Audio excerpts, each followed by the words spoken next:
자, 오늘은 양귀자 작가의 비 오는 날이면 가리봉동에 가야 한다라는 소설을 우리가 배울 텐데, 자, 이 소설은 연작 소설 중에 한 편이에요. 그래서 여러분이 이 소설이 연작 소설이라는데, 연작 소설이라는 것은 하나의 커다란 소설 안에 여러 에피소드들이 실려 있는데, 그 에피소드들 사이에 일정한 연관성이 있습니다. 뭐 시간적 배경이라든가 공간적 배경에 대한 연관성이 있고, 대신에 각각의 에피소드들은 일정한 독립된 이야기를 다루고 있어요.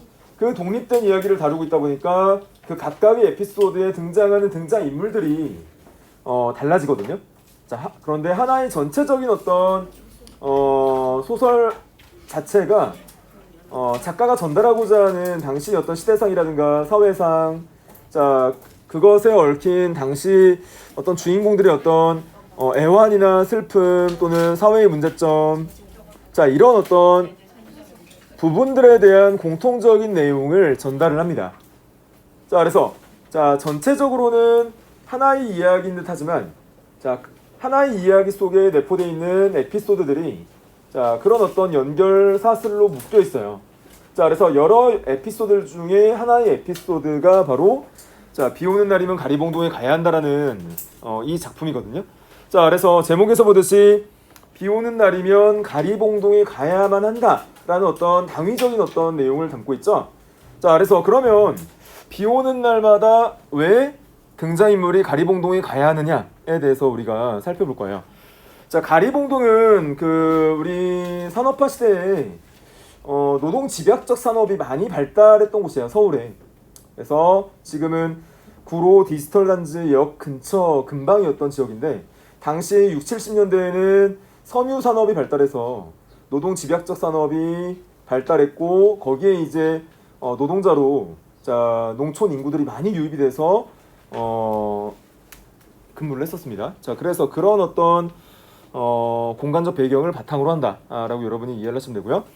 이 소설에 등장하는 공간적 배경은 부천시 원미동이라고 해서 현재 부천시를 무대로 하고 있다라는 것도 여러분이 이해를 하시면 되겠어요. 그러면 어떤 내용을 담고 있는지 같이 한번 살펴보기로 할게요. 이 부분은 나중에 보여줄 겁니다. 앞부분의 줄거리를 보면, 그의 가족은 원미동에 처음으로 자신의 집을 장만하여 이사한다. 그래서 그의 가족이 이제 여기에서 일명 말하는 소시민들이에요. 소시민이라고 하면 현대사회에서 중산층 계급을 의미합니다. 중산층의 어떤 일반적인 어떤 생활 패턴이죠. 그래서 열심히 돈을 모아서 내 집 장만을 하고, 내 집 장만을 기반으로 해서 이제 가정 생활을 영위하는데, 그와 그의 아내가 열심히 돈을 벌어서 원미동에 처음 집을 마련했어요. 장만했어요. 그런데 목욕탕 배수관에 문제가 생겨서 지물포 주인의 소개로 임씨에게 수리 공사를 맡겨요. 그런데 그 매입한 집이, 사들인 집이 욕실이라든가 아니면 옥상이라든가 여러 부분에 하자가 있어서 그 하자를 수리를 맡기는데, 그 수리를 임씨라는 인물에게 맡겨요. 그런데 임씨는 원래 연탄 장수입니다. 임씨는 원래 연탄 장수로 연탄이 팔리지 않는 여름에만 이런 공사를 한다. 본업은 연탄 장사예요. 본업은 연탄 장사인데 여름이나 봄, 가을 이런 계절에는 연탄이 잘 팔리지가 않으니까 생계를 이어나가기 어렵죠. 어렵다 보니까 자신이 본업이 아님에도 불구하고 이렇게 집안 수리나 아니면 소소한 어떤 공사를 하면서 수입을 얻고 그거로 생계를 이어나가는 상황이라고 볼 수 있어요. 그래서 임씨에게 목욕탕을 맡긴 것을 후회합니다. 처음에 소개를 받아서 맡겼다가 임씨가 비전문가라는 사실을 알고, 그러니까 본업이 따로 연탄 배달이라는 것을 알고 장사라는 것을 알고 약간 후회하는 대목이 앞부분이 줄거리에 나와요. 그래서 믿음이 없는 상황에서 공사를 맡겼기 때문에 여러 가지로 안절부절하면서 공사를 제대로 마무리해 줄까? 라는 어떤 의구심에 지금 그와 그의 아내의 어떤 심적 상태가 지금 보이고 있어요. 그래서 그 앞부분의 줄거리 이후에 그와 그의 아내가 욕실 공사라든가 추가로 맡긴 공사에 대해서 어떤 심적 상태와 태도를 보이고 있는지 그 부분을 여러분이 파악하는 게 중요하거든요. 그래서 계속 보면 몇 번씩이나 옥상에 얼굴을 디밀고 이리 진척 상황을 살피던 아내도 마침내 질렸다는 듯 입을 열었다. 자, 그래서 진척 상황을 살핀다라는 것은 진짜 욕실 공사가 제대로 되고 있느냐 이에 대한 어떤 확인 차원도 물론 있었겠지만 방금 말씀드렸다시피 뭐예요? 비전문가인 임씨가 실제로 우리 욕실 공사를 제대로 하고 있나에 대한 의구심이 컸기 때문에 아내가 왔다 갔다 하면서 확인을 하는 겁니다. 자, 그래서 진척 상황을 살피던 아내, 자, 이 부분은 옥상 공사가 잘 되고 있는지 지속적으로 확인하는 상황이죠. 확인하려는 어떤 의도가 담겨 있어요. 그래서 임씨에 대한 의구심이 여기에서 많이 작용하고 있습니다. 임씨에 대한 의구심.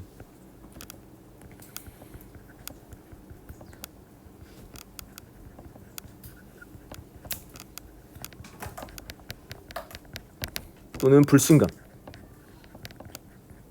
믿지 못하는 거예요. 그래서 임씨에 대한 어떤 그러한 의구심, 어떤 불신감 이런 어떤 심적 상태가 현재 아내의 심적 상태라는 거예요. 자, 그래서 계속해서 보시면 자, 대강해두세요. 날도 어두워졌는데 어서들 내려오시라고요 라고 해서 지금 쉬었다라고 합니다. 다 되어갑니다 사모님. 하던 일이니 깨끗이 손봐드려야죠. 자, 그래서 하던 일이니까 깨끗이 손을 봐주겠다라는 부분에서 비전문가이지만 자신의 일에 대해서 책임을 지고 끝까지 완수하려는 어떤 임씨의 어떤 성격이 잘 드러나요. 자, 그래서 이런 부분, 그래서 하던 일이니 깨끗이 손봐드려 얍조 이런 어떤 부분에서 임씨의 성격이 드러나는데 책임감이 강하고 일 처리가 야무지다. 책임감으로 여러분이 정리를 할 수 있겠죠. 책임감이 강해요. 자, 이런 부분도 여러분이 생각을 하셔야겠고, 다시 방수의 굴보 완벽을 기하고 이음새 부분은 손가락으로 몇 번씩 문대어 보고 나서야 임씨는 허리를 일으켰다. 그래서 옥상 공사를 마무리를 지었어요. 자, 여기에서 욕실 공사를 끝내고 옥상 공사를 했는데 앞부분이 줄거리에 보면 옥상 공사를 해줄까요? 또는 해야 하는 상황입니다 라고 임씨가 말을 해요. 자, 그런데 그에 대한 아내의 반응이 그럼 하는 김에 해달라는 반응이었거든요. 자, 그래서 옥상 공사까지 밤늦게까지 이렇게 마무리를 지었습니다. 자, 임씨가 일에 몰두하는 동안 그는 숨소리조차 내지 않고 일하는 양을 지켜보았다. 저 10손가락에 박힌 공의 대가가 자, 기껏 지하실 단칸방만큼의 생활뿐이라면 너무하지 않나 하는 안타까움이 솟아올랐다. 자, 그러니까 한나절, 반나절도 아니고 한나절 내내 그런 어떤 욕실 공사와 옥상 공사를 마무리 짓고 우리가 예상한 어떤 견적의 금액을 받아가는데 그것은 임씨의 어떤 노동에 비하면 충분한 어떤 대가가 아니었다는 거예요. 자, 그래서 그런 부분에서 좀 안타까움과 연민이 어떤 정서도 묻어나 있죠. 자, 그래서 임씨의 어떤 처지에 대한 안타까움과 연민의 정서 또한 잘 드러나 있습니다. 자, 그래서 단칸방이라는 어떤 단어를 통해서 가난한 처지도 잘 드러내고 있어요. 그래서 당시 부천시 원미동에 거주하는 임씨의 처지에 대한 안타까움과 연민의 정서도 드러내면서 당시 60, 70년대 노동자들이 얼마나 열악한 삶을 살아갔느냐라는 부분에 대한 사회적 어떤 인식과 어떤 비판적 인식 또한 내포되어 있어요. 자, 목욕탕 일도 그랬지만 이 사람의 손은 특별한 데가 있다는 느낌이었다. 자, 자신이 주무르고 있는 일감에 한치 틈도 없이 밀착되어 날렵하게 움직이고 있는 임씨의 10손가락은 손가락 이상의 그 무엇이었다. 자, 그래서 그런 어떤 공사를 하는 와중에도 그런 어떤 손놀림이라든가 아니면 일의 어떤 숙련도가 비전문가라고 하지만 너무나 숙련도가 높고 일처리가 확실했다는 거예요. 자, 그래서 이런 부분에 대한 심적 태도의 어떤 변화가 보이죠. 처음에는 아내와 함께 비전문가라고 해서 의구심을 갖고 불신하다가 공사하는 모양새를 보니까 완벽을 기하기도 하면서 굉장히 꼼꼼하고 일의 숙련도가 높다라는 데 대한 어떤 다시 믿음을 가져요. 그래서 불신에서 믿음 또는 믿음과 더불어 이러한 어떤 삶을 살아가는 임씨에 대한 동정과 연민의 어떤 감정, 이런 감정으로 변화하고 있는 모습이 보이자. 자, 그래서 임씨의 어떤 태도에서 장인정신, 자신이 어떤 일에 대해서 최선을 다하고 그것을 완수해내는 모습에서 장인정신까지 느꼈다는 거예요. 처음에는 이 사내가 견적대로 돈을 다 받기가 민망해서 우정지연해 보이는 열정이라고 여겼다. 그래서 임씨에 대한 그의 오해가 잘 드러나 있어요. 자, 그래서 욕실공사를 끝내고 나서 옥상공사도 이제 임씨가 해주겠다라고 말하는 부분, 그리고 한나절 내내 자 공사를 하는 그 모습에서 처음에는 견적대로 다 받기가 좀 미안해서 해주는 건가라는 어떤 의구심을 가졌다는 거예요. 나중에 보면 알겠지만 자 그것은 주인공 그의 오해였다라는 사실이 드러나죠. 그래서 계속 보시면 예상외로 옥상일이 힘드나 보죠. 저 사람도 이제 세상에 공돈이 없다는 사실을 깨달았을 거예요. 이건 아내의 바라거든요. 자, 아내는 아직까지 의구심을 거두지 못하고 있어요. 옥상공사는 해달라고 다니는데 옥상공사까지 해준다고 하니까 뭐 하는 김에 뭐 해달라고 했는데 아직까지는 세상에 이렇게 한나절 내내 고생을 해서 받아가는 우리 어떤 돈, 견적, 자 그것에 대한 어떤 대가가 이런 엄청난 고생이었다라는 사실을 임씨도 이제 알게 되었을 거예요라는 거예요. 자 그래서 그의 아내는 임씨에 대한 어떤 동정과 연민 또는 어떤 고마움보다는 우리가 지불하는 어떤 비용에 대한 당연한 어떤 수고다라는 인식을 갖고 있는 거예요. 자 그래서 아직까지는 자 임씨에 대한 어떤 부정적 시선을 거두지 못하고 있다라고 여러분이 생각을 하시면 되겠어요. 자 그래서 옥상 방수 공사를 맡긴 것에 대해서 아내는 전혀 미안해하잖아요. 미안해하지 않는 태도가 드러나고요. 자 하지만 우정지연의 열정으로 단정한다면 당한 쪽은 되려 그들이었다. 자 그래서 당한 쪽은 임씨가 아니라 오히려 그와 그의 아내가 자 이 부분에 대해서 좀 멋쩍었다는 거죠. 자 밤 8시가 지나도록 자벽분 노릇에 시달린 그도 고생이었고 부러 만들어 시킨 일도 심적 부담을 느끼기 시작한 그의 아내 역시 안절부절하지 못하였다. 이 부분에서 옥상 공사를 왜 시켰는지 그 아내의 의도가 드러나요. 자 그래서 부러 만들어 시킨 일, 자 원래 옥상 공사는 처음에 의뢰를 맡기지 않았어요. 왜냐면 옥상은 크게 그의 부부가 중요시하지 않았고 옥상에 물이 샜기 때문에 방수공사를 맡긴 게 주된 어떤 작업 의뢰였는데 자 그거 이외에 옥상공사도 해준다고 하니까 해달라고 했던 거예요. 근데 그 해달라고 했을 때 아내의 어떤 심리 상태가 중요한 거죠. 자 아내의 심리 상태는 어떤 상태였냐면 아내가 돈이 아까워서 일부러 임씨에게 시킨 일이라고 하고 있어요. 일부러 자 일부러 시켰다는 거예요. 그래서 내가 이 비용을 지불하는데 옥상 공사까지 당연히 해줘야 되는 거 아니냐 라고 해서 일부러 옥상 공사까지 맡긴 그의 아내의 어떤 심리가 드러난다는 거죠. 자 그런데 이것은 작품을 해석하는 어떤 해석의 어떤 시각 차이고 여러분이 이 작품을 읽어나가면서 그의 아내가 옥상 공사를 해달라고 했을 때 이 어떤 감정과 심리 상태를 이 지필진과 다르게 느낄 수도 있어요. 그래서 일부러 시킨 일이라기보다는 나는 이렇게 느꼈다. 또는 아내가 이런 어떤 마음이었을 것이다 라고 여러분이 다르게 생각할 수도 있습니다. 자 그래서 심적 부담을 느끼기 시작한 그의 아내가 안절부절하지 못하였다. 심적 부담을 느끼기 시작해요. 야 왜 갑자기 그의 아내가 심적 부담을 느끼기 시작해요? 그런 것도 있는데 일단 자 욕실 방수공사 욕실 공사 끝나고 나서 옥상 방수공사를 하는데 너무 최선을 다해서 열심히 해주니까 그것에 대해서 약간 미안한 감정이 들기 시작한 거예요, 아내가. 자 그래서 이 부분 자 미안함을 드디어 이제 아내가 느끼기 시작합니다. 자 미안함을 느끼기 시작하는 부분이 있어요. 자 그래서 미안해하지 않는 부분에서 미안함을 느끼는 대목으로의 어떤 변화 과정이 보이죠. 자 그래서 심적 상태의 어떤 변화 과정이 드러납니다.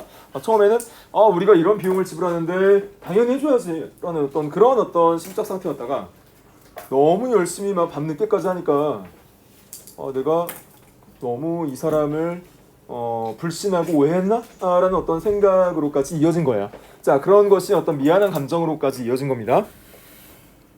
자 그래서 이 부분은 정리를 자 밤늦게까지 옥상 공사를 하자 심적 부담을 느끼는 어떤 상황까지 전개되고 있어요. 심적 부담을 느끼는 아내의 상황으로 전개가 됩니다. 자 그 다음 보시면 아내는 기다리는 동안 술상을 보아놓고 있었다. 자 술상을 보아놓았다에 대한 임씨에 대한 미안한 감정이 어떤 이 술상으로 표출이 되고 있어요. 자, 그래서 손발을 씻고 계단을 나가 옷의 먼지를 털고 들어온 임씨는 8시가 넘어선 시간을 보고 오히려 그들 부부에게 미안해하였다. 자, 그들 부부에게 오히려 자, 일하면서 고생한 것은 임씨인데 오히려 일이 늦게 끝난 부분에 대해서 미안해하는 임씨의 모습이 보여요. 자, 그런 모습을 통해 봤을 때 임씨는 어떤 성향의 인물임을 알 수 있어요? 심성이 착하죠. 물론 책임감도 있지만 자신이 어떤 공사가 지연된 것 또는 밤늦게까지 공사가 진행된 것에 대한 어떤 미안한 감정을 느끼는 것 자체가 심성이 곱고 착하다, 순박하다 이런 정도로 정리를 할 수 있어요. 자, 그래서 이 부분 임씨 착하고 순수한 성격이 잘 드러나는 부분입니다. 착하고 순수한 성격이 잘 드러나요. 시간이 벌써 이렇게 되었나요? 하는 거죠. 열심히 공사를 하느라고 시간 가는 줄 몰랐다는 거야. 자, 우리 사모님 오늘 너무 늦게까지 이거 고생이 많으십니다요. 사장님이야 더 말할 것도 없고 참 죄송하게 되었습니다 라고 해서 사과까지 해요. 자, 안방에서 아이들을 보고 있던 노모가 대신 임씨 누구를 치하해 주었다.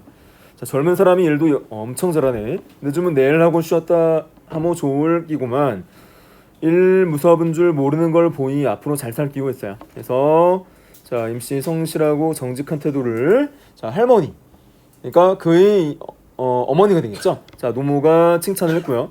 자, 노모의 덕담을 임씨는 무릎을 꿇고 두 손을 짚은 채 들었다. 자, 무릎을 꿇고 두 손을 짚은 채 들었다라는 것은 예의 범절도 바르다는 거야. 자, 우더른에 대한 임씨의 예의 바른 태도도 잘 드러납니다. 내가 예수 믿는 사람이라 남자들 술 마시는 꼴은 앵꼬 봐서 못 보지만 그렇게 일하고서 안 마실 수 없겠구만은 이라고 해서 자, 굉장히 고생을 했기 때문에 술을 마시지 않고는 배길 수 없다라고 그 노모도 생각을 한 거예요. 얼마나 열심히 했으면. 자, 그래서 쉬어가라고 하고요. 자, 그 다음 노모가 방문을 닫고 들어서자 임씨는 그가 부어주는 술을 두 손으로 황감히 받쳐들고 조심스레 목을대로 넘겼다. 예의 바른 태도가 계속 드러나고 있죠. 자, 이거 왜 이러십니까? 편히 드십시오. 나이도 서로 엇비슷할 텐데 말이에요. 자, 그렇게 말은 했어도 그는 임씨 나이가 그보다 훨씬 많으면 왠지 괴롭겠다는 기분을 지울 수 없었다. 이 부분도 중요한 부분으로 잘 고등학교에서 설명을 하는 부분인데 자, 여기에서 임씨 나이가 그보다 훨씬 많으면 왠지 괴롭겠다는 기분을 지울 수가 없었다. 이 부분은 지필진들마다 해석의 차이가 있어요. 자, 우리 지필진들은 임신이 어떤 고단한 삶에 대한 안타까움이라는 어떤 설명을 하고 있잖아요. 자, 그런데 다른 지필진들은 실제 등장인물 임씨 나이가 그의 나이보다 한 살이 더 많거든요. 한 살이 더 많은데 이렇게 해석하기도 해요. 현재 그와 그의 아내는 중산층으로서 집 한 채도 장만하고 나름대로 중산층으로서의 삶을 영위하고 있잖아요. 자, 그런데 한 살 많은 임씨는 단칸방, 지하 단칸방의 신세를 면치 못하고 있죠. 자, 하지만 임씨는 굉장히 성실한 삶을 살아왔어요. 자, 성실하고 착하고 사회의 어떤 정의를 지키면서 살아왔어요. 자, 그런데 그런 삶을 살아온 임씨가 한 살 많은 임씨가 자기보다 형편이 좋지 않은 데에 대한 어떤 미안한 마음이 드는 거예요. 자, 열심히 살아오지 않은 인생이면 모르겠는데 최선을 다해서 열심히 성실히 살아온 임씨가 한 살 많은 임씨가 자신보다 못한 처지 또는 어려운 처지에 놓여있는 부분에 대한 미안한 감정, 자, 그런 감정이 들었다라고 볼 수 있는 부분이에요. 자, 그래서 이 부분 임씨의 고단한 삶에 대한 안타까움이라고 했지만 한 살이 많은 임씨라는 부분이 강조되기도 합니다. 그래서 한 살이 많고 1년을 더 산 인생 선배가 그런 어떤 단칸방 신세를 면치 못하고 있는 이 현실에 대한 사회에 대한 비판적 인식, 자, 이런 부분까지 확장해서 해석하기도 합니다. 자, 그래서 찬바람이 불면 다시 온몸에 검댕치를 하는 연탄 배달을 나서야 하고 임씨 본업이죠. 자, 여름이 오면 정식으로 간판 달고 일하는 설비집 동료들이 손이 딸려야만 넘겨주는 일감에 매달려 하루 벌어 하루 먹고 사는 저 사내의 앞날이 창창하다는 게 위안이 됐는지 그것도 모를 일이긴 했다. 사장님은 금년 몇이시지요? 저는 토끼띠 36 아닙니까? 임씨는 36의 토끼띠라면 그는 35의 용띠였다. 한 살이 어리죠? 한 살이 어린데 계속 자신이 나이를 밝히지 않고 속이고 임 씨와 동갑이라고 계속 이야기를 해요. 자, 그래서 그 부분도 약간은 정직하지 않은 그의 모습인데, 자, 그렇게 동갑이라고 이야기하는 이유가 있습니다. 사실은 그가 임 씨보다 한 살이 어린 상황이죠. 자, 그래서 옆에 앉아서 지갑을 열었다 닫았다 하는 아내가 얼른 이 양반은 하고 나가서, 자, 그가 가로챘다. 이 부분 중요하죠. 그래요? 나도 토끼띠죠. 서로 동갑이군요 했어요. 자, 이 부분도 많이 언급되는 부분이죠. 나도 동갑이에요 라고 거짓을 말하는 부분. 동갑이 아니고 한 살 어린데 동갑이라고 한 이유를 이렇게 밝히고 있어요. 자, 어떻게 밝히고 있어요? 임 씨가 나이 어린 사람에게 고용되었다는 것을 알면서 마음이 상할까봐 걱정되었다. 이런 부분은 현대의 어떤 시각에서 보면 우리가 이해할 수 없는 부분이죠. 얼마든지 나이가 어린 사람을 고용할 수도 있고, 자, 돈을 지불하면서 그에 대한 어떤 대가로서 좀 의뢰를 하는 건데, 그는 나이 한 살 나이가 많은 어떤 대상에게 작업을 시켰다는 데 대한 어떤 미안한 감정이 있었나 봐요, 이 당시에. 근데 현대로서는 이해할 수 없는 부분이죠. 자, 그래서 그런 어떤 부분에 대한 그의 어떤 심적 상태를 여러분이 잘 이해할 필요가 있습니다. 그래서 나이 어린 사람에게 고용되었다는 것을 알면 마음이 상할까 봐. 자, 그런데 실제 이런 부분으로 마음이 상했을지 여부는 우리가 알 수 없는 거죠. 자, 그렇다고 해서 이렇게 한 살 나이가 어린데 동갑이라고 거짓을 말한 그의 언행이 정당화될 수 있을까요? 그래도 거짓을 말한 부분은 잘못된 부분이라고 볼 수 있겠죠. 아무리 그를 위한다고 했지만 실제로 임씨 입장에서는 나이가 어린 사람이 의뢰를 했다고 해서 기분이 상하지 않았을 수도 있어요. 그래서 오히려 위선적인 어떤 태도와 행동으로 한 살 나이를 속인 그의 태도에 문제가 있다라고 선생님 개인적으로 생각을 합니다. 자, 그래서 그런 부분이고, 자, 아내가 기가 막히다는 표정으로 그를 쳐다보았다. 남편이 나이를 숙였기 때문이죠. 남편이 나이를 숙였기 때문에 아내가 기가 막히다는 듯이 쳐다봤어요. 당신이 이런 사람이었냐? 라는 거죠. 자, 그는 아랑곳하지 않고, 자, 동갑 기념이라고 또 한 잔의 술을 그의 잔에 넘치도록 부었다. 한 살 정도만 보태는 것으로 거짓말의 양을 줄일 수 있는 것이 몹시 다행스러웠다. 자, 그래서 임 씨에 대한 그의 어떤 태도는 물론 동갑이라고 거짓을 말하기는 했지만 조금 더 동갑이라고 속임으로써, 자, 임 씨와의 어떤 심적 상태, 심적 거리감을 좁히고자 하는 어떤 의도도 내포되어 있어요. 자, 그래서 술을 따라 마시면서 이 부분, 그와 임 씨의 어떤 심리적 거리가 줄어든 어떤 장면으로 처리를 했어요. 심리적 거리가 술을 주고받으면서 또 동갑내기로서 그런 어떤 오늘의 어떤 고생에 대해서 자, 술을 마시면서 풀어내는 것이죠. 자, 그런데 물론 그것이 거짓이긴 하지만, 자, 거짓된 어떤 그의 발화 속에는 이렇게 심리적으로 가까워지고자 하는, 또는 그의 오늘의 어떤 임씨 오늘의 어떤 고생을 좀 위로하고자 하는 어떤 의도도 깔려 있다라고 여러분이 생각을 하시면 되겠어요. 자, 계속해서 보시면 이런 내용이 이어집니다.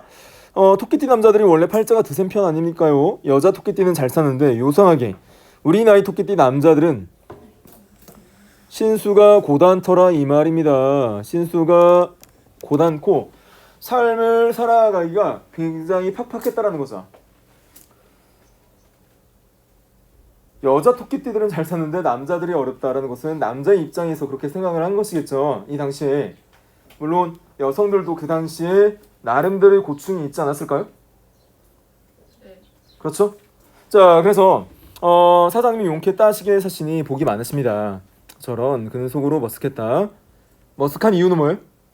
자기는 한살 어리니까. 나이를 숙였잖아. 자, 그렇죠?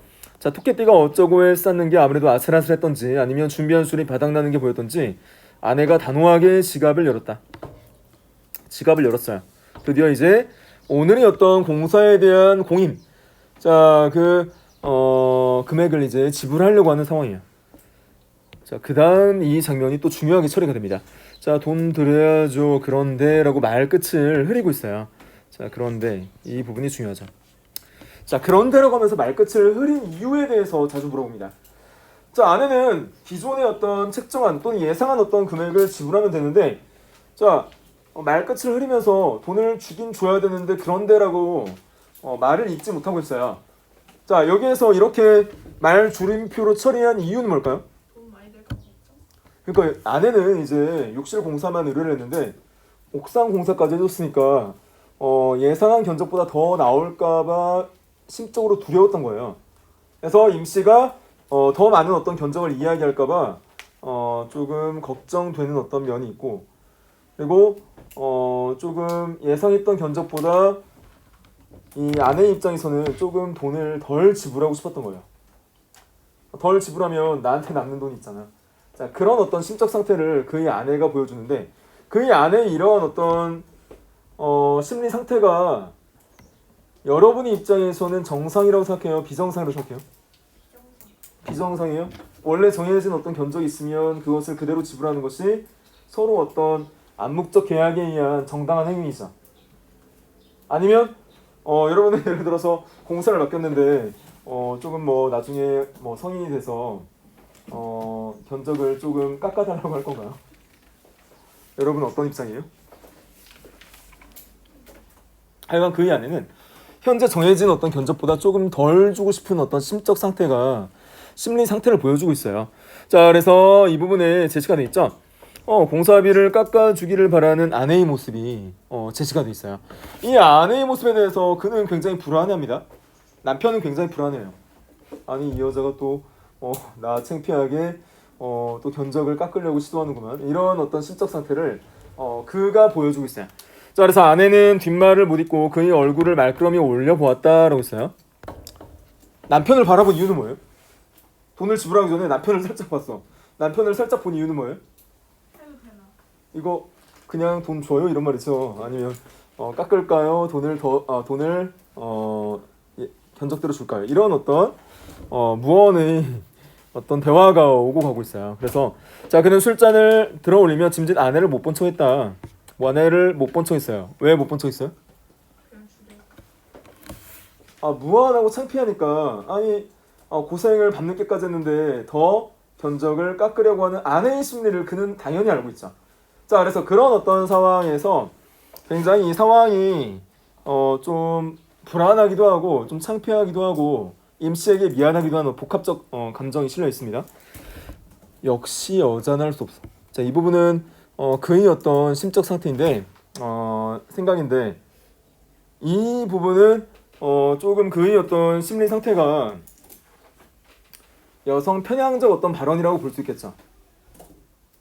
여자는 할 수 없어. 이 발언이 보편화될 수 있겠어요, 없겠어요?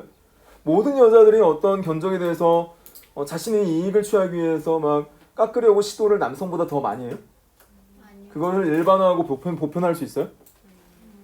아닌 것이죠. 자, 그런데 그것을 일반화하려는 어떤 발언으로 볼 수 있어요. 자, 그래서 옥상일까지 시켜놓고 돈을 다 내주기가 아깝다는 뜻이었다. 자, 그는 아내가 제발 딴소리 없이 20만 원에서 2만 원이 모자라는 견적 금액을 다 내놓기를 대신 빌었다. 자, 2만 원이 모자랐다는 것은 실제 견적이 얼마였다는 거예요? 18만 원이었다는 거예요. 실제 견적이. 어떤 고사에서는 이 견적 금액을 물어보는 문제도 나오더라고요. 뭐 예를 들어서 뭐 18만 원인데 나중에 뭐 임 씨가 견적을 깎아주거든요. 그럼 최종 견적 금액은 얼마이냐? 수학 문제를 내요. 그래서 그런 어떤 문제들도 선생님이 뭐 봤었는데 그것은 어떤 평가의 어떤 타당성에 좀 위배가 되는 부분이죠. 국어 시험인데 이제 수리 능력을 물어봤으니까 그렇죠? 그때 임 씨가 먼저 손을 휘 내젓고 나섰다. 사모님, 네, 뽑아드린 견적서 좀 보세요. 돈이 좀 틀려질 겁니다.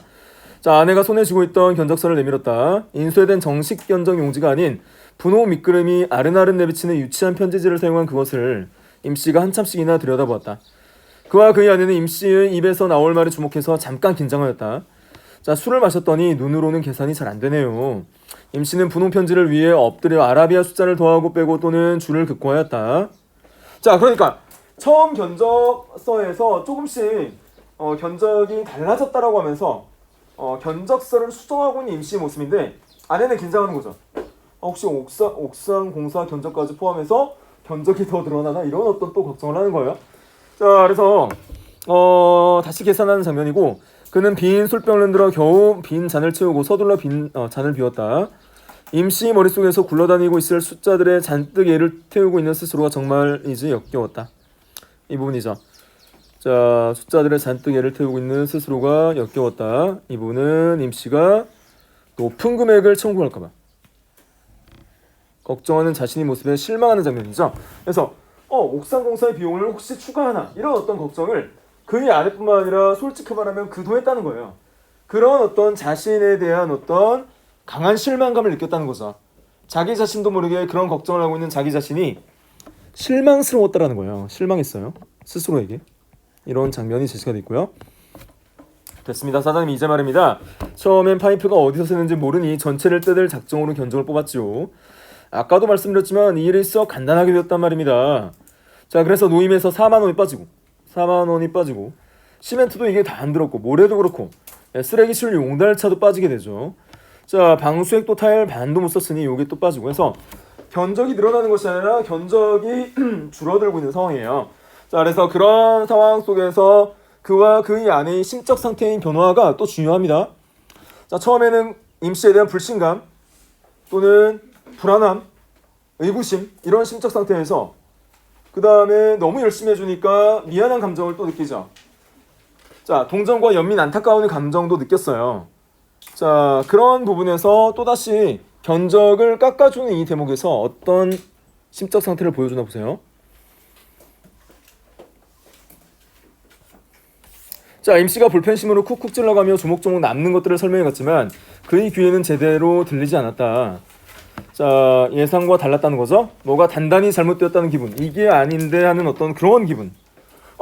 당연히 그와 그의 아내는 견적이 늘어날 줄 알았는데 오히려 줄어드는 현 상황에 대해서 당혹스러운 거예요.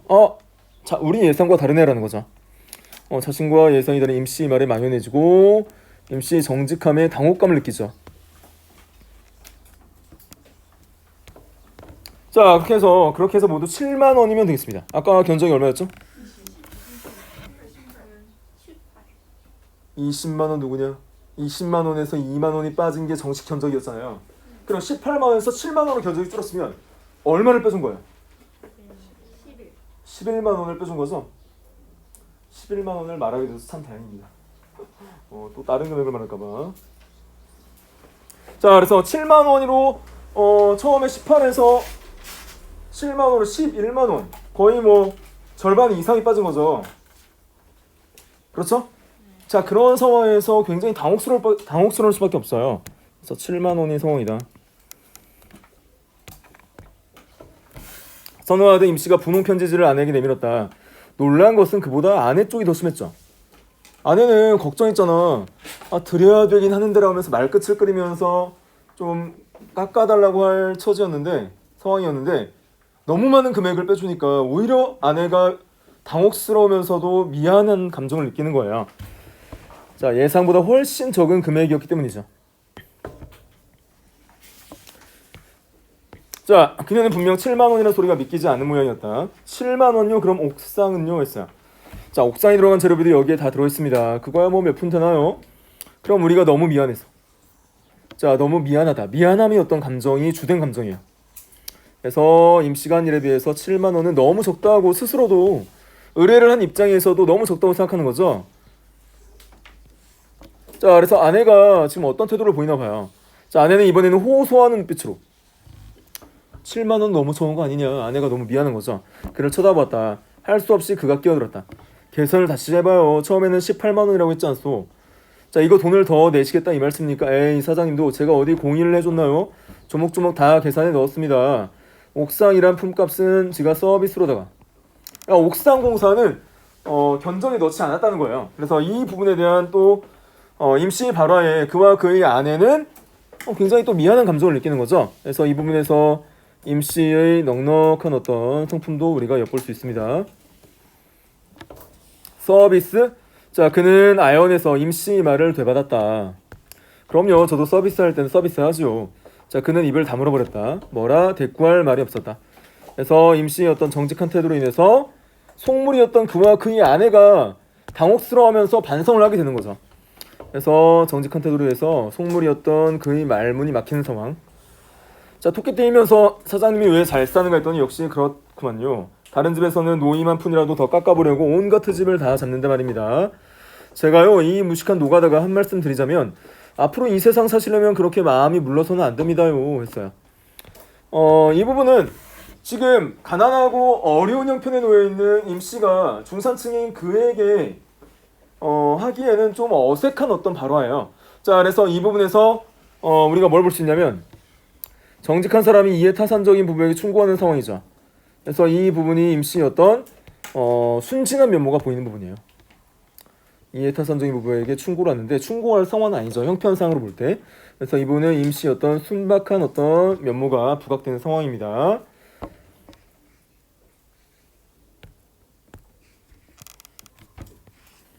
그래서 이 부분은 현재의 어떤 형편과 처지로 볼 때 충고할 상황은 아니라는 거죠. 자, 임씨가 아내가 내민 7만 원을 주머니에 쑤셔놓고 자리에서 일어났다. 자, 그는 1층 현관까지 내려가 임씨를 배웅하기로 했다. 어두워진 계단을 앞서거니 뒤서거니 내려가면서 임씨는 연장 가방을 몇 번이나 난간에 부딪혔다. 시원한 밤 공기가 현관 앞을 나서는 두 사람을 감쌌고 그는 무슨 말로 이 사내를 배웅할 것인지 궁리해보았다. 수고했다는 말도 고맙다는 말도 이 사내의 그 서비스에 대면 너무 초라하지 않느냐. 자, 면목 없다고 느끼는 장면이죠. 자, 면목이 없다고 계속 미안한 감정을 느끼는 거예요. 면목이 없다는 것도 계속 미안한 감정을 느끼는 부분이죠.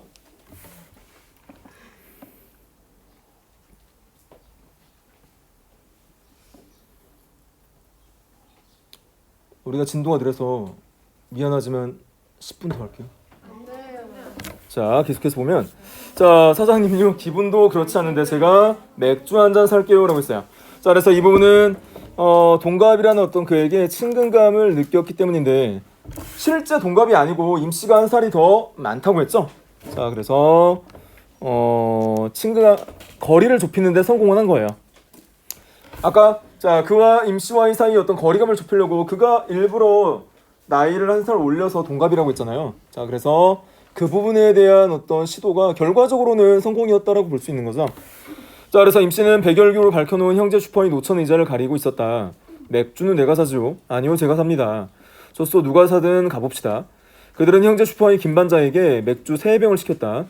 워땀에 두 분이 어디서 그렇게 일처를 하셨단가요? 전라도 부안이 고향이라는 김반장이 기분이 좋았다 하면 진짜 토방이 말로 사람을 어르는 재주가 있었다. 맥주도 좋지만 임씨 아저씨 우리 외상값부터 갚아주셔야 쓰겄단께 해서 김반장이 어떤 성격이 잘 드러나고요. 자, 임씨는 두말 없이 외상값 1,300원을 갚아주고는 기세 좋게 쥐포 3마리를 구워오라고 이른다. 사장님 뭐 다른 안주도 시키십시오. 따 동갑끼리 사장은 무슨 사장님 오늘 종일 그 말을 듣는 혼났어요. 말 놓읍시다. 자, 말 놓읍시다. 이런 어떤 장면이 역시 심리적으로 가까워지려는 어떤 태도가 잘 드러나죠. 계속 동갑이라고 거짓을 말하고 있어요. 자, 그래서 그런 어떤 부분이고요. 자, 그가 거품이 넘치는 잔을 내밀며 큰 소리로 외쳤다. 자, 임씨가 잠시 아연한 눈길로 그를 바라봤다. 조수다 형씨 한잔 하십시다. 자, 형씨로 또 호칭이 변화하죠. 자, 역시 심리적으로 가까워지는 부분. 자, 그래서 임씨가 호기를 부르며 소리나게 잔을 부딪혔다. 그렇지 다 같은 토끼 새끼 주제에 무슨 얼어 죽을 사장이야 라고 했어요. 역시 심리적으로 가까워지려고 하는 부분이죠. 자, 그 이어서도 임씨 못지 않았으므로 이윽고 두 사람은 주거니 받거니 술잔을 비우기 시작했다. 내가 이래봬도 자식 농사는 꽤 지었죠 라고 임씨가 이야기를 시작해요. 자, 임씨는 자신이 아들 딸이 4명이라는 것, 큰 놈은 국민학교 4학년인데 공부를 썩 잘하고 둘째 딸녀는 학교 대표 농구 선수인데 박찬수 못지않을 제주꾼이라고 자랑했다. 자, 그놈들 곰꾸가 한번 못 먹이게 하니요. 자, 형씨 내 이번에 가리봉도에 가면 자, 이 부분이 이제 제목의 의미가 드러나는 부분이에요. 자, 그 녀석 멱살을 휘잡아야지. 자, 그 녀석이 누구냐면 자, 임씨 본업이 연탄장수라고 했잖아요. 자, 그런데 연탄을 공급을 했어요. 자, 연탄을 공급을 했는데 그 연탄값을 주지 않는 거야, 임씨에게.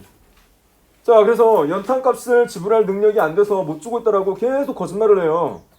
자, 그런데 나중에 알고 보니까 다른 지역에 스웨터 공장을 크게 차렸어요.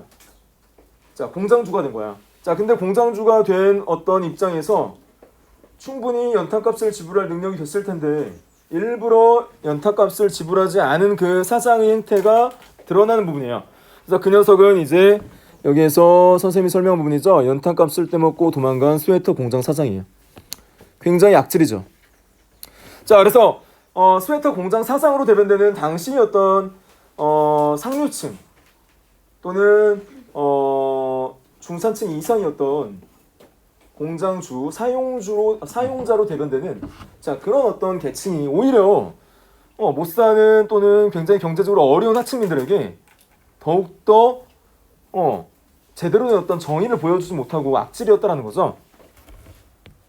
자, 그래서 임씨가 이빨 사이로 침을 찍 뱉었다. 뭐 맛있는 거나 되는 줄 알고 김반장이 발발이 새끼가 쪼르르 달려왔다.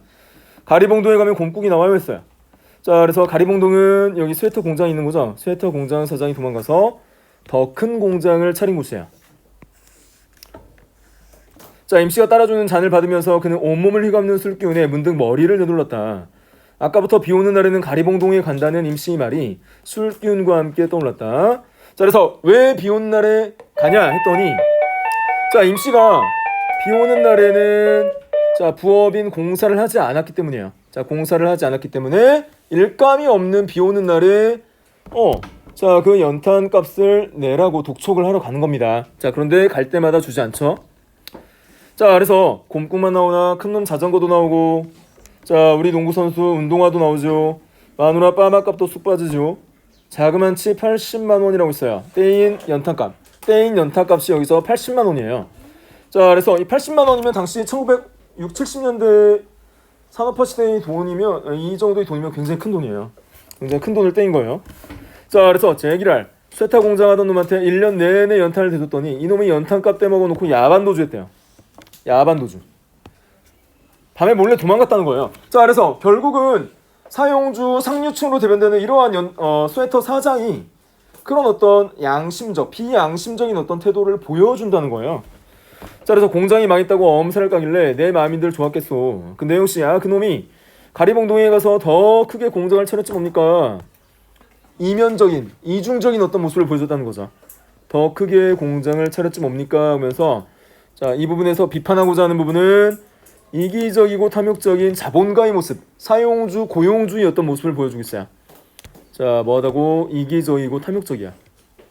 탐욕적인 자본가의 모습을 비판합니다.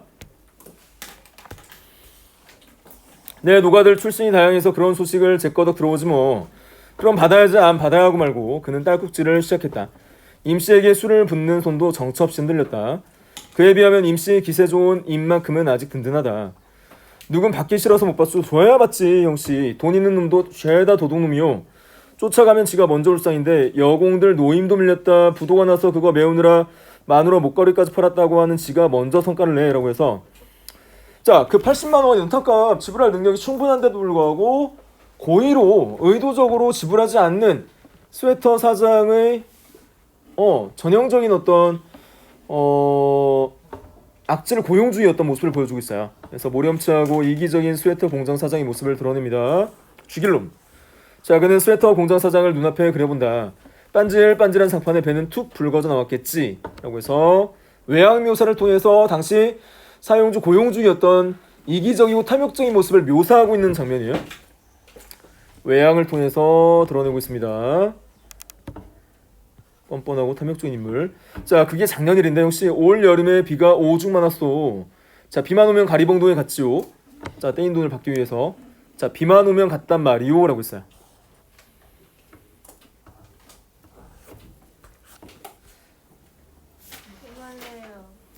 자, 마지막이에요. 조금만 더 하자. 아따, 1년 365일 비만 오고 쐬고 쐈는데 무엇이 그리 걱정이단가. 자, 조금만 참으세요. 자, 김반장이 맥주를 새로 가져오며 임씨를 놀려먹었다. 시끄러 임마. 비가 와야 가리봉동에 가지. 비가 와야. 해 뜨는 날은 돈 벌어 좋고 비 오는 날은 돈 받아서 좋고 좋다. 그래서 이 부분 또 자주 언급이 되는 부분입니다. 해 뜨는 날은 돈 벌어서 좋고 비 오는 날은 돈 받아서 좋다 라는 이 부분은 김반장이 어떤 성격, 자, 이런 어떤 얄밉고 짓궂은 성격을 잘 보여주고 있어요. 자, 계속 보면 김반장이 젓가락으로 장단까지 맞추자 임씨는 김반장 엉덩이를 찰싹 갈긴다. 형씨는 집이 있으니까 걱정할 것이 없소. 토끼팀이 어쩔 거요. 집이 있는데 어느 집값이 내리겠소. 저런 것도 집주겠기나. 이번에 또 무슨 까탈을 일으키는 것인지 시도 때도 없이 돈을 삼키는 허술한 집이라고 대꾸하려다가 임씨 말에 가로채어서 입을 다문다. 난 말이요 이 토끼띠 사는 말이요 보증금 150만 원에 월세 3만 원짜리 지하실 방에서 6 식구가 모여 산대요. 굉장히 경제적으로 궁핍한 어떤 상황을 단적으로 보여주고 있어요. 자, 그 새끼는 곧 죽어도 맨션 아파트에 살지. 자, 당시 어떤 아파트는 굉장히 부유한 어떤 상류층이 상징이에요. 자, 그래서 돈 떼먹고 도망간 사람은 호화롭게 살고 있다는 비판 의식을 드러냅니다. 맨션 아파트. 자, 그래서 뭐와 뭐가 대비되고 있어요? 지하실 방과 맨션 아파트가 대비가 되고 있죠. 상황이 대비가 되고 있어요. 자, 임씨는 주먹을 흔들며 맨션 아파트라고 외쳤는데 그의 귀에는 꼭 맨손 아파트처럼 들렸다. 돈 받으러 갈 시간도 없다고 마누라는 마누라대로 벽돌 찍는 공장이 나댕기지. 나는 나대로 이 짓 해서 벌어야지. 그래도 달걀 후라이한 게 마음 놓고 못 먹는 세상. 이 세상에 대한 비판과 사회적인 어떤 비판적 인식을 보여주고 있어요. 임씨 삶의 어떤 비애. 자, 임씨 목소리가 거칠어졌다.